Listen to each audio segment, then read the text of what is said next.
இருக்கிறார். அதெல்லாம் நம்ம தெரிஞ்சுக்கணும். வள்ளலார்னா என்ன, அவருடைய கொள்கைகள் என்ன அப்படின்னு சொல்லி நாம தெரிஞ்சுக்கணும். அவலூர்பேட்டையில இருந்து பஜனை கூண்டுகள், அவர் போதிய பேருந்து வசதியெல்லாம் மிக குறைவு இருந்தாலும் அவங்க காலை 6 மணிக்கு 5:30 வந்து தயாராக இருக்கிறாங்க. அவர்கள் வாகனம் எப்படி இருக்குது, எப்படி வந்தாங்கன்னு தெரியல. ஏனென்றால் என்னுடைய ஐயாவது ஆசிரியர் நேற்று வந்து வடலூர் வகுப்பு வந்து கலந்து கொண்டார். அத்தனை வேலைகளுக்கு இடையிலே வந்து இந்த சிறப்பான விழாவில் கலந்து கொள்ள வேண்டும் என்று வந்திருக்கிறார்கள். வள்ளற்பெருமானுடைய கொள்கையை இந்த நாடெங்கும் பரப்ப வேண்டும். இதனால் 50 மார்க் நமக்கு கிடைக்கிறது. வள்ளலார் ஜீவகாருண்ய ஒழுக்கத்தை வெளியிட்டார்கள். அதில் செய்யக்கூடாத விஷயங்கள் என்ன அப்படின்னு சொன்னால், உயிர்களை வதை செய்யக்கூடாது, இம்சை செய்யக்கூடாது, கொலை செய்யக்கூடாது, புலால் உணவு சாப்பிடக்கூடாது.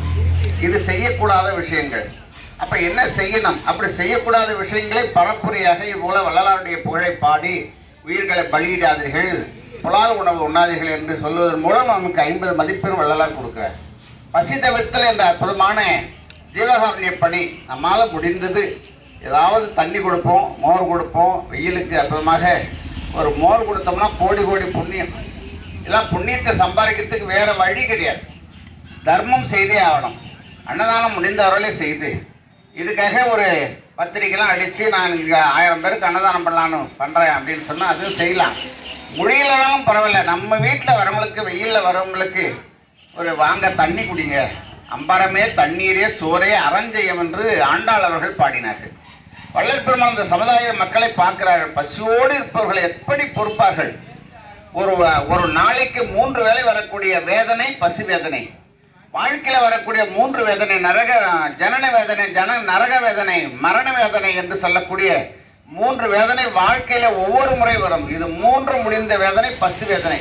இது ஒரு நாளைக்கு 3 முறை வரும் என்று வள்ளற்பெருமான் சொன்னார். அதற்கான பணியை தொடங்கினார்கள். 1967 ஆண்டு வைகாசி 11ஆம் நாள் சத்திய தர்மசாலை தொடங்கி இந்த சமுதாய பணிகளுக்கு, சமுதாயத்தில் இருக்கக்கூடிய மனிதர்களுக்கு பசியோடு இருக்கக்கூடாது என்று பசி தவிர்த்தல் என்ற அற்புதமான அன்னதான பணியை தொடங்கினார்கள். நாமால் முடிந்த அளவிலே அந்த அன்னதான பணியை செய்ய வேண்டும். இதுதான் கடவுள் வழிபாடு என்று சொன்னார்கள் வள்ளற்பெருமான்.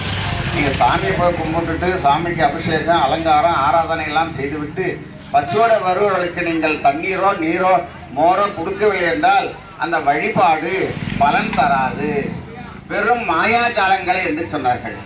நீ அதையெல்லாம் செய்யவில்லை என்றாலும் நீ பசிதவர்த்தல் என்ற அற்புதமான அன்னதான பணியை நீ செய்து கொண்டிருந்தால் அதனால் ஆண்டவருடைய அருளை பெறலாம். வேறு எந்த வழியாலும் ஆண்டவருடைய அருளை பெற முடியாது என்று சொன்னார்கள்.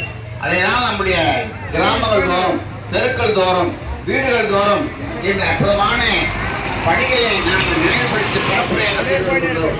வள்ளற்பெருமான் அருளிய திருவருட்ப 6000 பாடல்களுக்கு நமக்கு அருளியிருக்கிறார்கள். அதையெல்லாம் நாம் படிக்க வேண்டும். பிள்ளைகளை நம்ம ஈடுபடுத்திக் கொள்ள வேண்டும். தயவு செய்து சார்ந்தவர்களே, வருங்காலம் எப்படி இருக்க வேண்டும் என்றால் வள்ளலார் கொள்கையை நாம் பின்பற்றினால்தான் வருங்கால சமுதாயம் நம்முடைய இளைஞர்கள் கையில் இருக்கிறது. அவர்களெல்லாம் இந்த சங்கத்தில் இணைத்து வள்ளலாருடைய சிந்தனை, உயிர்நேய சிந்தனை, ஆன்மநேய சிந்தனை, இந்த உயிரிழக்கத்தை மக்களுக்கு சொல்ல வேண்டும், மாணவர்களுக்கு சொல்ல வேண்டும். எந்த ஒரு உயிரையும் துன்பம் செய்யக்கூடாது, எந்த சூழ்நிலையும் புலால் உணவு, மாமிசம் போன்ற அசைவ உணவை உண்ணக்கூடாது, மது அருந்தக்கூடாது. இந்த ஒழுக்கங்களெல்லாம் பின்பற்றினால்தான் வருங்கால சமுதாயம் நாம் நல்ல சிறப்பான சமுதாயத்தை உருவாக்க முடியும் என்று சொல்லி வள்ளற்பெருமானுடைய கொள்கைகளை அனைவரும் பின்பற்ற வேண்டும். அனைவரும் பின்தொடர்ந்து அந்த கொள்கையை பின்பற்றினால்தான் இந்த உலகத்திலே நல்ல உய்ய முடியும், உலகம் வாழும். இல்லை என்றால் இந்த வாழ்க்கை மிக கேள்விக்குறியாக இருக்கும் என்பதை அன்போடு தெரிவித்துக் கொண்டு, நம்முடைய தமிழ்நாட்டிலே கடலூர் மாவட்டத்தில் வருவிக்க விட்டார்கள், அவதாரம் செய்தார்கள் வள்ளற்பெருமான். அவருடைய கொள்கை இன்னைக்கு உலகமெங்கும் பரவி வருகிறது.